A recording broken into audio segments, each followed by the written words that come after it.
bagaimana kamu buang.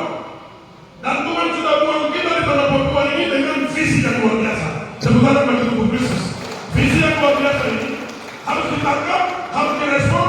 Maka kita membutuhkan Biro Pembangunan Rohani di tanah Papua. Bertujuan untuk apa? Supaya mempersiapkan sebuah pelayanan.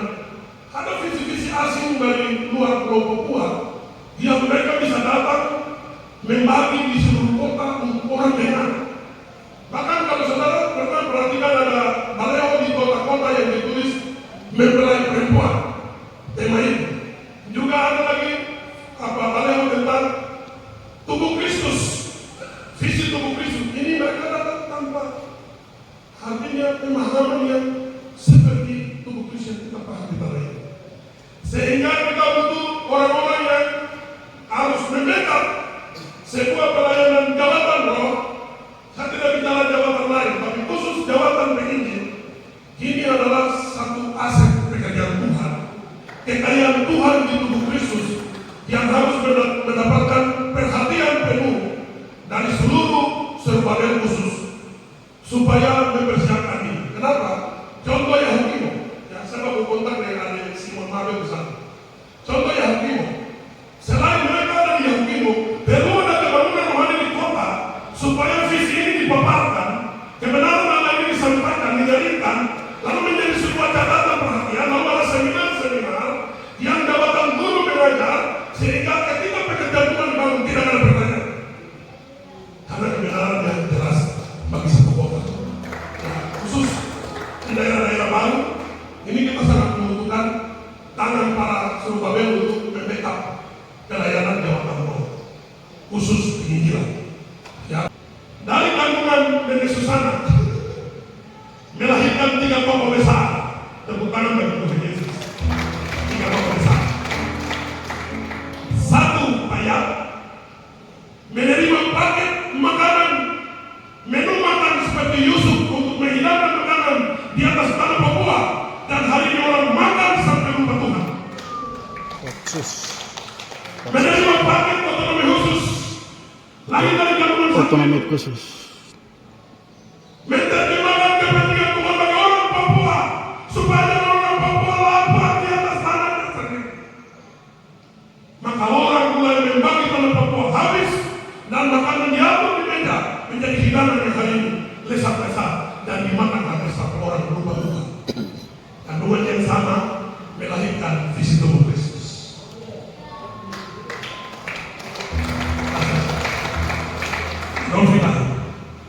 Adolfi lahir, dia memberi makanan rohani. Dia menerjemahkan makanan rohani. Dia menerjemahkan nubuat Ruben Rupiah. Jadi manusia pembangun. Maka jangan heran kalau seorang pemimpin dari tubuh Kristus atau jalan suci yang orang ketiga ketika berjalan di mana saja jadi pejabat, pasti dia bawa visi Tuhan juga itu. Pasti dia bawa kebenaran juga itu. Pasti dia bawa cerita menyembah di kampung juga itu. Pasti dia bawa cerita doa di kampung juga itu. Dan itu menjadi sebuah catatan bagi pekerjaan roh terjadi di mana-mana. Haleluya. Amin. Kakak ini dengan tim satu diutus ke Merauke. Ada yang lalu dari Pak Eder Kamu. Waktu itu Pak Eder Kamu ada di Merauke. Artinya apa? Ketika ngomong tentang manusia pembangun, ini ada 2 hal. Manusia membangun Papua dari sisi ekonomi dan politik dan sosial dan budaya dan lain sebagainya. Tapi juga manusia membangun manusia rohani. Manusia membangun manusia rohani. Lalu dari kandungan yang sama lahirlah orang tua rohani kita, Bapak Tobias. Tepuk tangan bagi Tuhan Yesus. Untuk membackup, hari ini saya bilang bahasa dan kata yang bilang Serubabel ini hari ini manis di seluruh Papua. Gereja lain ambil kata itu lagi. Gereja lain lagi hari ini sidang rapat bicara pembangunan, pasti mereka bicara Serubabel. Rahasia pernyataan Serubabel ini lain daripada sebuah gerakan memberkati, gerakan melayani. Ya,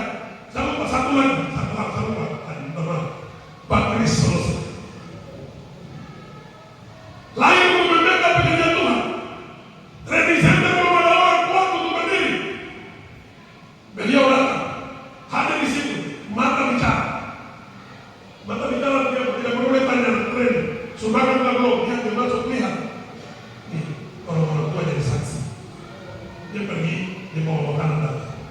Dari gaya dan cara melayani inilah maka tercipta sebuah kepemimpinan yang harus bertanggung jawab atas pembangunan tubuh Kristus dengan segala korban-korban. Dengan tidak boleh bertanya untuk rugi, tidak perlu bertanya apa yang sudah saya buat untuk pekerjaan Tuhan. Sebab apa saudara? Ada 3 alasan. Satu alasan tapi 3 hal. Pertama, salib yang dipikul ke Golgota ada 3. Ada 3.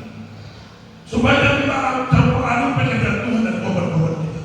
Salib yang dipikul ke Golgota ada 3. 3-3 ini nama salib. 3-3 ini menempuh perjalanan yang sama. 3-3 ini memikul dalam tanggung jawab yang sama. Lalu dalam sebuah ancaman kematian yang sama. Lalu 3-3 ini pikul. Kenapa saya bicara ini? Supaya jangan ada yang pikul salib penjahat terus bilang itu Tuhan.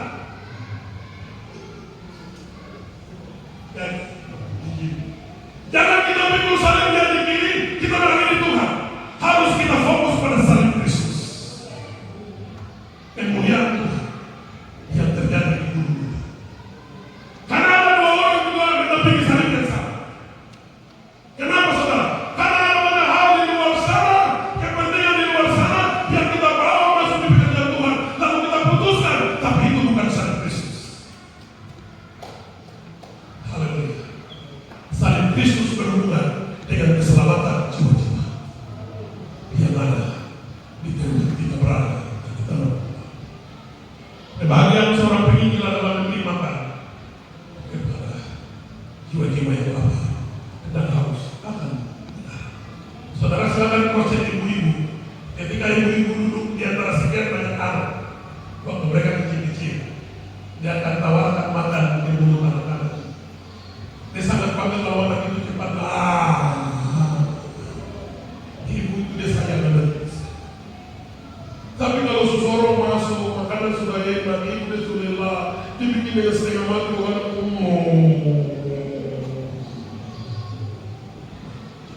kita harus selalu lapar dan haus akan kebenaran Tuhan.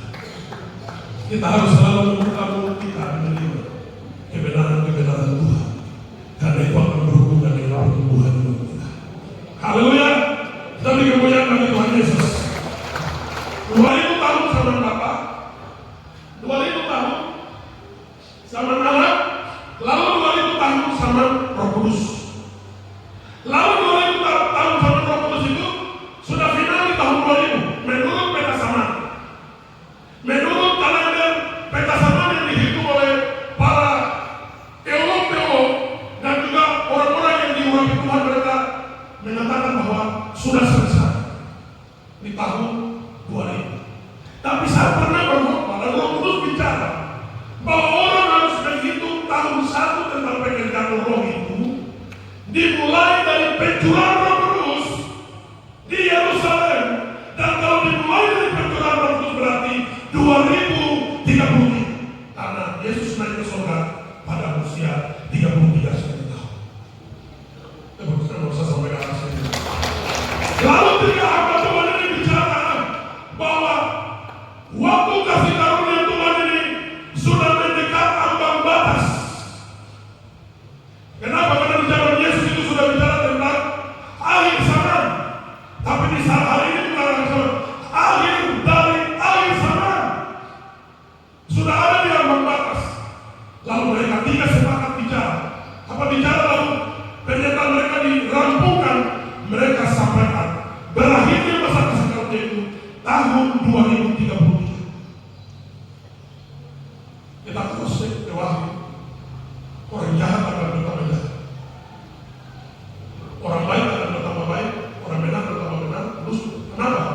Karena itu adalah standar kehidupan terakhir sebelum Roh Kudus selesai bekerja.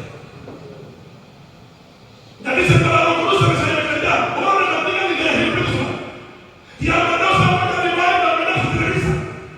Karena Roh yang bekerja untuk memulihkan keadaan itu sudah selesai. Maka kehidupan besar nanti kita bahwa sebelum angin senja berhembus dan bayang-bayang menghilang. Angin senja adalah Roh Kudus, bayang-bayang adalah gereja Tuhan. Sebelum angin senja